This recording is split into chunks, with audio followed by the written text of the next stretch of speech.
Assalamualaikum warahmatullahi wabarakatuh. Pada kesempatan kali ini saya akan memaparkan tentang koneksi antar materi pada modul 2.1 tentang pembelajaran diferensiasi. Perkenalkan, nama saya Laili Lutfiati Juli, calon guru penggerak angkatan 8. Pembelajaran diferensiasi adalah serangkaian keputusan masuk akal yang dibuat oleh guru yang berorientasi kepada kebutuhan peserta didik. Pembelajaran berdiferensiasi merupakan pembelajaran yang dikembangkan untuk merespon kebutuhan murid dalam belajar yang bisa berbeda-beda.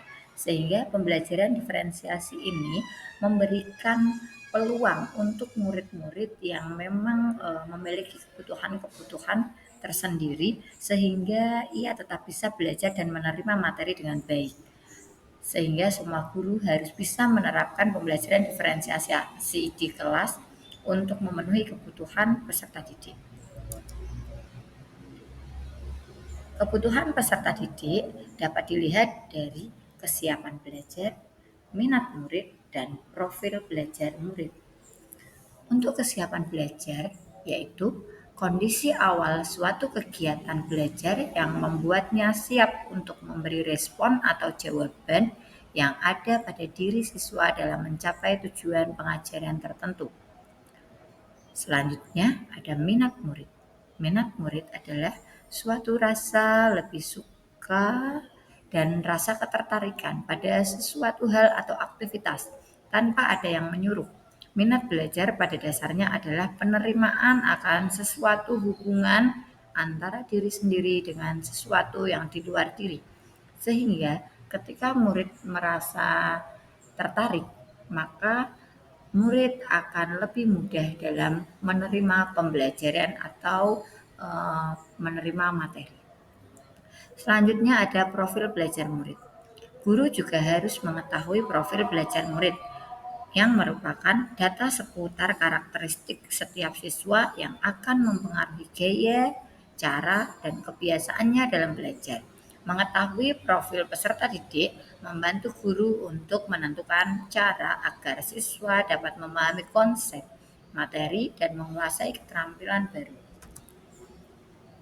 Adapun cara-cara mengidentifikasi kebutuhan murid bisa diawali dengan mengamati murid, mengamati kebiasaan-kebiasaan yang terdapat pada murid, lalu melakukan identifikasi kemampuan awal, bisa juga melakukan dengan asesmen kebutuhan peserta didik dan melakukan refleksi agar diperoleh kebutuhan peserta didik yang sesuai tepat guna dengan peserta didik. Selanjutnya, dalam diferensiasi ada strategi, yaitu diferensiasi konten yang memuat jenis muatan atau konten apa yang akan diajarkan guru kepada siswa. Lalu diferensiasi proses, yaitu proses yang mengacu pada bagaimana siswa akan memahami apa yang mereka pelajari. Dan diferensiasi produk, yaitu hasil pekerjaan siswa setelah mempelajari materi pelajaran. Di dalam diferensiasi, guru juga dapat melakukan penilaian, yaitu penilaian formatif dan penilaian sumatif. Akan tetapi di dalam pembelajaran diferensiasi, penilaian formatif itu lebih pada prosesnya. Ya. Jadi asesmen itu sebagai S atau sebagai refleksi proses pembelajaran, sebagai for ya untuk memperbaiki proses pembelajaran, dan off assessment sebagai evaluasi pada akhir proses pembelajaran. Lalu koneksi antar materi. Pada modul diferensiasi pembelajaran ini ada kaitannya terhadap modul-modul yang lainnya, yaitu diferensiasi terhadap modul Ki Hajar Dewantara dan seterusnya. Untuk keterkaitan antara modul diferensiasi dan modul Ki Hajar Dewantara adalah pembelajaran diferensiasi dilaksanakan dalam upaya guru memenuhi kebutuhan peserta didik untuk menuntun sesuai dengan kodrat alam dan kodrat zamannya. Jadi, melalui pembelajaran diferensiasi ini, guru dapat menciptakan pembelajaran yang benar-benar memenuhi kebutuhan peserta didik, karena peserta didik belajar sesuai dengan minatnya, sesuai dengan kebutuhannya. Lalu, hubungan antara pembelajaran diferensiasi dan nilai dan peran guru penggerak adalah seorang guru penggerak harus berpihak kepada murid, mandiri, kolaboratif, dan reflektif untuk menciptakan pembelajaran yang sesuai dengan kebutuhan murid agar dicapai pembelajaran yang bermakna dan siswa dapat mandiri